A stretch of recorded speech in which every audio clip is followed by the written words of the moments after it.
Hey guys, this is Gary Garcia. I'm going to talk about managing Microsoft applications on Vistara, the IT Operations Cloud. I'm going to log in as the super admin really quickly, and you can see that I'm looking now at the entire world of Vistara users there. If I were to go to my friends Tri-Valley IT Associates and look at their client Luminalto, I can see the dashboard for their infrastructure, and if I wanted to, I could sort of quickly get in there and actually see all of the devices in the infrastructure. Um, I'm actually looking for a server because I want to look at some applications, so I'm going to go ahead and filter right on down to Windows. So these are all the Windows servers. And I'm looking for Microsoft apps, so Windows servers are appropriate, not my Linux servers, but my Windows servers. And here I can see this little icon shows me that this is an Active Directory server and this is an Exchange server. I also have a Microsoft Dynamics servers. Vistara can manage Link and SharePoint. Just a lot of really good capabilities here. But let's take a look at some Active Directory. First off, when we look at this server, it is instrumented with an NCARE agent, and I'll show you how you can tell even before you click on the device. But because it has the NCARE agent, we can actually see what's going on in the application itself. Right on the dashboard, we can see a number of, who's the schema role owner, who's the PDC. We can see disabled users, locked out users. Oops, we got someone locked out. Gonna have to give them a call. Maybe I might have a policy against having never expire users. Well, we can tell whether or not there are never expire users right away. This is a proper configuration here. This is a quiet Active Directory server. This is in a lab. There's only 13 total users against this, and a very small number of computers. There's only 2 computers against it. But the infrastructure allows you to, or the Vistara IT Operations Cloud allows you to kind of see all of that. Going back out here to the device list, there's a lot you can tell just browsing infrastructure, right? We already talked about that. You can see that this is Active Directory, this is Exchange. You can also see the operating system, and you can add notes, maybe for runbook use later on. Whether or not there's someone logged in, and it looks like down here on this demo Windows instance, someone's logged in as administrator, and they've been on there for a while. You can see when the last time there was a patch scan, whether it has the agent that allows you to see into the application, whether it's a virtual machine or sourced from external private cloud or physical infrastructure. This one happens to be a virtual machine. We can also quickly go and see what kind of console access that we have. Now, when I get back over here and look at the server itself, I can add consoles, I can edit information about the device, I can add URLs. If, for example, I have IIS running on here, I might add a URL. Or I can schedule maintenance.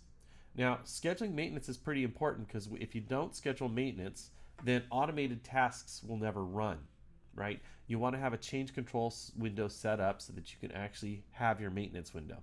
This one obviously doesn't have one. I could create one.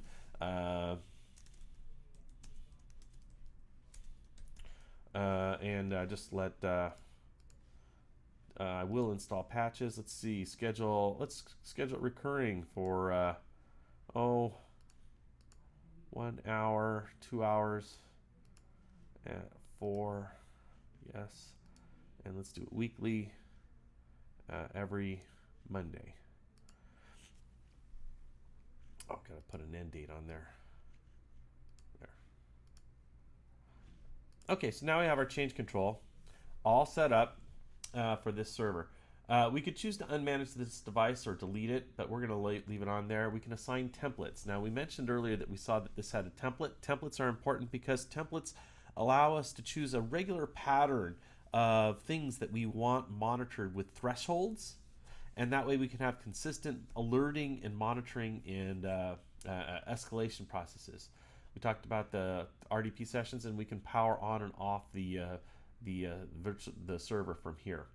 When we get into device details, you can actually see the physical devices and the health of the physical devices and the virtual devices. You can see when you're actually looking at the real hardware, you can actually correlate the application environment to the physical infrastructure. Maybe you need to eject a CD or for some reason. And you can do all that from here. You can also see all of the applications necessary to make the environment hold. So we've got some Java system updates and a Google helper. And this is actually really important. From here, we can actually see all of the Windows services that are running to keep the application going. We can stop an application or we can start a service in the infrastructure. So I've just started a service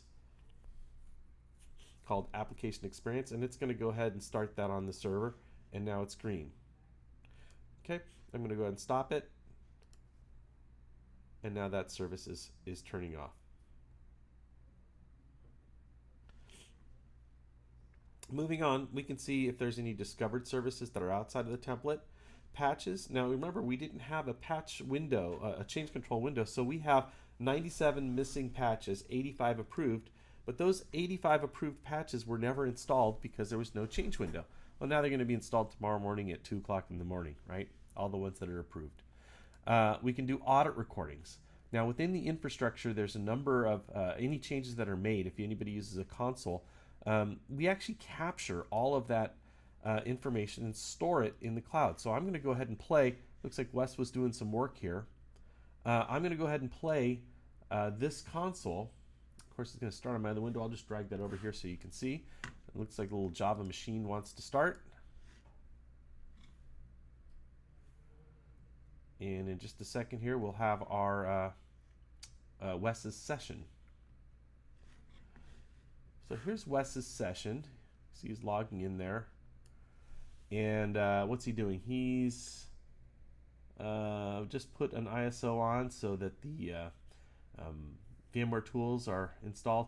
Anyway, he's doing this like an hour and a half worth of work here. I just thought I'd bring this up so you can see that every change that's made on the server by an admin is actually stored up in the IT operations cloud for both audit and training purposes. Now, this is just an RDP session that's been recorded. I'm going to go ahead and delete it, or I'm just going to go ahead and disconnect from the RDP session. Won't hurt anything. The work's already done.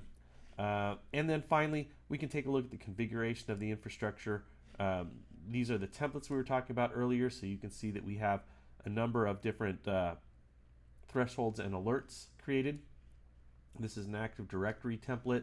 You can see that, for example, when this service is monitored every 15 minutes, if it has reaches a count of 8, it issues a warning, which would be a ticket.